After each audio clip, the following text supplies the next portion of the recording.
ఇప్పుడే country delight యాప్ని download చేసుకోండి. Download the country delight app now. Cinema థియేటర్లో తినుబండారాలకు సంబంధించి వాటి ధరల నియంత్రణ అంశంపైన AP deputy CM Pawan Kalyan రాసినటువంటి లేఖ, అలానే పవన్ కళ్యాణ్ కార్యాలయం రిలీజ్ చేసినటువంటి డేటా, వీటి ఆధారంగా ఇప్పుడు ప్రొడ్యూసర్, ఎగ్జిబిటర్, డిస్ట్రిబ్యూటర్, అలానే Telangana FDC corporation chairman Dil Raju ఒక రిప్లై ఇచ్చారు. ఆయన రిప్లైలో ఏం రాశారు, తినుబండారాల ధరలకు సంబంధించి పవన్ కళ్యాణ్ నిర్ణయాన్ని స్వాగతిస్తూనే కొన్ని కీలకమైనటువంటి అంశాలని ఈ రిప్లైలో ప్రస్తావించారు. సో అది మొత్తం సినిమా పరిశ్రమ అభిప్రాయంగా చూడకపోయినప్పటికీ కూడా దిల్ రాజు గారు తన అభిప్రాయాన్ని చెప్పారు. ఆ అభిప్రాయంలో ఏమేమి అంశాలు ఉన్నాయో ఒకసారి అది చూసే ప్రయత్నం చేద్దాం. ఇది దిల్ రాజు రిలీజ్ చేసినటువంటి నోటు. ఈ నోట్లో రాసినటువంటి అంశాలు చూస్తే కనుక సగటు సినిమా ప్రేక్షకుల్ని థియేటర్లకు తీసుకురావడం అనే అంశం పైన గౌరవనీయులు పవన్ కళ్యాణ్, ఆంధ్రప్రదేశ్ ఉప ముఖ్యమంత్రి పవన్ కళ్యాణ్ గారి ఆలోచనలను నేను పూర్తిగా ఏకీభవిస్తున్నాను. సినిమా హాళ్లలో తినుబండారాలు, పానీయాల ధరలను అందరికీ అందుబాటులోకి తేవాలన్న వారి అభిప్రాయం అభినందనీయం.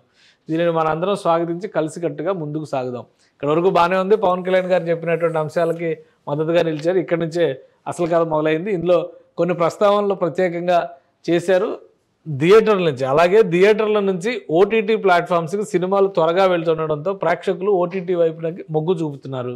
కాబట్టి ఒక సినిమా ఎంతకాలానికి ఓటీటీకి వెళ్ళాలి అనే అంశం పైన మనం అందరం కలిసికట్టుగా నిర్ణయం తీసుకోవాల్సిన అవసరం మనందరికీ ఉంది. ప్రేక్షకుడికి వెండితెరపై సినిమా చూసే అనుభూతిని అర్థవంతంగా తెలియజేయడం మనందరి బాధ్యత. సో ఇందులో గవర్నమెంట్ ఏం చేయాలని దిల్ రాజు గారు ఎక్స్పెక్ట్ చేస్తున్నారు, ఇది నాకైతే అర్థం కాలేదు. ఎందుకంటే ఇది ఒక ప్రొడ్యూసరు సినిమాని ఓటీటీ ప్లాట్ఫామ్కి ఎంతకు అమ్ముకోవాలి, కొనుక్కున్న వ్యక్తి ఎప్పుడు దాన్ని పబ్లిక్లోకి అవైలబుల్ చేయాలనేటువంటిది వాళ్ళిద్దరి మధ్య జరిగేటువంటి అండర్స్టాండింగ్. అది ఇండస్ట్రీలో ఉన్న వాళ్ళు పరిష్కరించుకోవాల్సినటువంటి సమస్య. అది ఇండస్ట్రీ నుంచి తీసుకెళ్ళి గవర్నమెంట్ ఎత్తినేసేటువంటి ప్రయత్నం జరుగుతున్నట్టుగా అనిపిస్తుంది. ఇందులో క్లియర్గా ఇక్కడ ఒక అగ్రిమెంట్ ఉంది. దాని ప్రకారం ఒక కొత్త సినిమా రిలీజ్ అయిన తర్వాత 30 రోజులు, కొంతమంది 60 రోజులు కూడా పెట్టుకుంటున్నారు. సో ఆ నియమ నిబంధనలు వాళ్ళు చేసుకునేటువంటి అగ్రిమెంట్ ఆధారంగా ఉంటుంది. ఇప్పుడు ఒకవేళ సినిమా హిట్ అయింది అనుకోండి, 6 నెలల వరకు అందులో పెట్టొద్దని చెప్పని అబ్జెక్షన్ చేసేటువంటి రైట్ ఉండొచ్చేమో కండిషన్స్, క్లాజెస్ పెట్టుకుంటే. కానీ దానికి గవర్నమెంట్ ఇన్వాల్వ్ అయ్యి పాలసీని రూపొందించేటువంటి పరిస్థితి ఏమీ ఉండదు. ప్లస్ దేశవ్యాప్తంగా ఒక విధానం, ప్రపంచవ్యాప్తంగా ఒక విధానం నడుస్తుంది. దానికి అనుగుణంగా వెళ్ళేటువంటి అంశం తప్పితే ఇది కొత్తగా దాని గురించి ఆంధ్రప్రదేశ్ ప్రభుత్వం చట్టం చేస్తేనో, తెలంగాణ ప్రభుత్వం చట్టం చేస్తేనో దీనికి పరిష్కారం వస్తుందని చెప్పి నేనైతే అనుకోవట్లే. కాబట్టి ఇది పరిశ్రమ పేరుతో పరిశ్రమకు సంబంధించినటువంటి అంశాలను తీసుకొచ్చి కొత్తగా ప్రభుత్వానికి ఏమైనా టాస్క్లు ఇవ్వాలని చెప్పని తెలంగాణ ఎఫ్డిసి చైర్మన్ దిల్ రాజు గారు ఏమైనా ప్రయత్నిస్తున్నారా? లేదా ఒకవేళ ముందు పాలసీలో చేంజెస్ చేసే అవకాశం ఉందంటే తెలంగాణలో ఆయన ఎఫ్డిసికి చైర్మన్గా ఉన్నారు. ఫస్ట్ సొల్యూషన్ తెలంగాణ నుంచి స్టార్ట్ అవ్వచ్చు.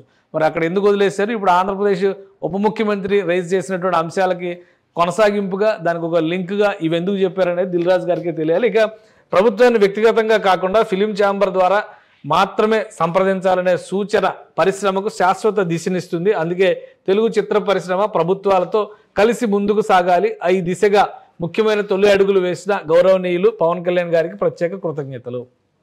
థియేటర్లకు ప్రేక్షకులు రాకపోవడానికి మరో ముఖ్యమైన కారణం పైరసీ. మనమంతా కలిసికట్టుగా పైరసీపై పోరాడినప్పుడే మన ప్రేక్షకులని తిరిగి థియేటర్లకి రప్పించగలుగుతాము. అలానే ఆంధ్రప్రదేశ్ ప్రభుత్వం సూచించిన అన్ని అంశాలపై తెలంగాణ ప్రభుత్వంతో కూడా సంప్రదింపులు జరిపి మన తెలుగు సినిమా అభివృద్ధికి నిర్మాతల మండలి కలిసికట్టుగా తోడ్పడతాం అని నిర్మాతల మండలి తరపున రాశారనమాట ఈ లెటరు. అంతా బాగానే ఉంది, అన్నీ మీరు చెప్పినవి అన్నీ మేము ఒప్పుకుంటామని చెప్పి నాకు వైపు చెప్తానే ఈ ఒక పాయింట్ ఎందుకు పెట్టారు అనేది దిల్ రాజు గారికి తెలియాలి. రెండవది పైరసీ పైన ఎన్నో దశాబ్దాలుగా పోరాటం చేస్తున్నారు. పైరసీకి ఆంధ్రప్రదేశ్ ప్రభుత్వం బాధ్యత కాదు. ఇప్పుడు ఆయన నిన్న ప్రెస్ మీట్లో కూడా చాలా క్లియర్గా ఒక మాట చెప్పారు. కొంతమంది చాలా నీచంగా వ్యవహరిస్తున్నారు, కొంతమంది ప్రొడ్యూసర్లు, వాళ్ళ ద్వారానే పైరసీ అనేది జరుగుతుంది. ఉద్దేశపూరితంగా కొన్ని సినిమాలను దెబ్బకొట్టేందుకు పైరసీ తీసుకొస్తున్నారని ఆయనే చెప్తున్నారు. వీళ్ళ కలహాల్లో, వీళ్ళ అంతర్గత సమస్యల్లో ప్రభుత్వం వేలు పెడుతుందా? అన్లెస్ అదేమన్నా సోషల్ డిస్టర్బెన్స్గా మారితే తప్పితే ప్రభుత్వం ఇన్వాల్వ్ అవ్వడానికి అవకాశం ఉండదు. మొత్తం మీద నాకు అనిపిస్తుంది ఏంటంటే పవన్ కళ్యాణ్ గారు రేజ్ చేసినటువంటి తినుబండారాల అంశం బాగానే కాలినట్టుగా ఉంది పరిశ్రమలో ఉన్నటువంటి పెద్దలకి.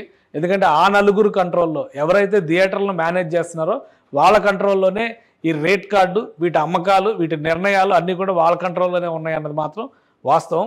సింగిల్ థియేటర్లు, చిన్న థియేటర్లుగా ఉన్న చోట్ల ఖచ్చితంగా పాప్కార్న్ రేటు 100 రూపాయలు 150 రూపాయల లోపే ఉంది. కానీ మల్టీప్లెక్స్ల రూపంలో ఏవైతే పెద్ద పెద్ద థియేటర్లో పెద్ద పెద్ద సంస్థలు మెయింటైన్ చేస్తున్నాయో వాటిలో మాత్రం పాప్కార్న్ రేటు 350 రూపాయల నుంచి కాంబోల పేరుతో 600, 700 కూడా అమ్ముతున్నటువంటి ఉన్నాయి. కాబట్టి సమస్య అక్కడ ఉంది. ఆ సమస్య గురించి పవన్ కళ్యాణ్ గారు గట్టిగా గిల్లారు కాబట్టి బహుశా ఇక్కడ కాలినట్టుగా అనిపిస్తుంది నాకైతే. మిగతా 2 విషయాలు చూస్తే ఓటీటీకి సంబంధించి ప్రభుత్వం ఇన్వాల్వ్ చేసుకుని ప్రభుత్వం ఒక డైరెక్షన్ ఇచ్చేటువంటి అవకాశాలు చాలా తక్కువగా ఉంటాయి. అది పరిశ్రమలో ఉన్నటువంటి వ్యక్తులు ప్లస్ ఎవరైతే ఆ రైట్స్ కొనుక్కుంటున్నారో వాళ్ళ మధ్య జరిగేటువంటి ఒక అండర్స్టాండింగ్ కింద మనం చూడాల్సి ఉంటుంది. ఇక పైరసీ అనేది ఎప్పటి నుంచో ఉన్నటువంటి సమస్య. మొత్తం మీద పవన్ కళ్యాణ్ గారికి రిప్లై ఇచ్చేటువంటి క్రమంలో దిల్ రాజు గారు ఇతర సమస్యలన్నిటి ప్రేక్షకుడికి సినిమా థియేటర్లకి ఉన్న సమస్యల గురించి పవన్ కళ్యాణ్ గారు రైజ్ చేస్తే దాన్ని ఇతర సమస్యలన్నిటికీ కూడా అంటగట్టేటువంటి ప్రయత్నం దిల్ రాజు గారు చేస్తున్నట్టుగా ఉంది.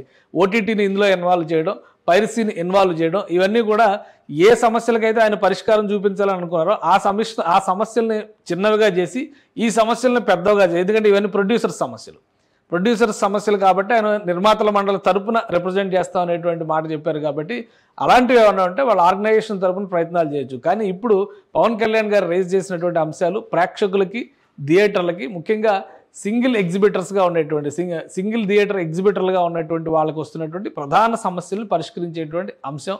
దానికి మాత్రమే పరిమితమై ముందు ఆ సమస్యను పరిష్కరించిన తర్వాత ఓవరాల్గా ఒక ఇండస్ట్రీ పాలసీ తెస్తామని చెప్పన్నారు. ఆంధ్రప్రదేశ్ ప్రభుత్వం ఏ నిర్ణయాన్ని తీసుకోవచ్చు, ఓటీటీలు ఎప్పుడు ఇవ్వాలి, ఓటీటీలకు అసలు ఇవ్వద్దా, ఆంధ్రప్రదేశ్లో అసలు ఓటీటీలే వద్దని చెప్తారా, అది ఆంధ్రప్రదేశ్ గవర్నమెంట్ తీసుకునేటువంటి డెసిషన్. అలానే పైరసీకి సంబంధించి దశాబ్దాలుగా పోరాటం సాగుతూనే ఉంది. ఆ పోరాటాన్ని మరింత స్ట్రెంథన్ చేయొచ్చు, మరింత గట్టిగా విస్తృతంగా జనంలోకి తీసుకెళ్లేటువంటి ప్రయత్నం చేయొచ్చు. ఇక నిర్మాతల మధ్య లొక్కలొక్కలు ఉండి వీళ్ళు కనుక ఉద్దేశపూరితంగా మరొకరు సినిమాని ఫ్లాప్ చేయాలని చెప్పని పైరసీలు రిలీజ్ చేస్తే అది వాళ్ళకి సంబంధించినటువంటి సమస్య అవుతుంది. కాబట్టి దాన్ని ఎలా పరిష్కరించుకోవాలనేది నిర్మాతల మండలి అంతర్గతంగా చర్చించి ఒక డిసిప్లిన్, ఒక policy, rules and regulations form చేసుకుంటే బెటర్గా ఉంటుందని చెప్పని అనిపిస్తుంది. సో ఆంధ్రప్రదేశ్ రాష్ట్ర ప్రభుత్వం తీసుకున్నటువంటి కొన్ని నిర్ణయాలు, పవన్ కళ్యాణ్ గారి ఆధ్వర్యంలో ఇచ్చినటువంటి డైరెక్షన్స్ ఫిలిం ఇండస్ట్రీలో మాత్రం ఇంకా ప్రకంపనలు సృష్టిస్తున్నాయి అనడానికి ఈ లేఖను ఒక ఉదాహరణగా చూడొచ్చు. సుమన్ టీవీలో మీ పర్సనల్ అండ్ బిజినెస్ ప్రమోషన్స్ కోసం కింది నెంబర్కి కాంటాక్ట్ చేయండి.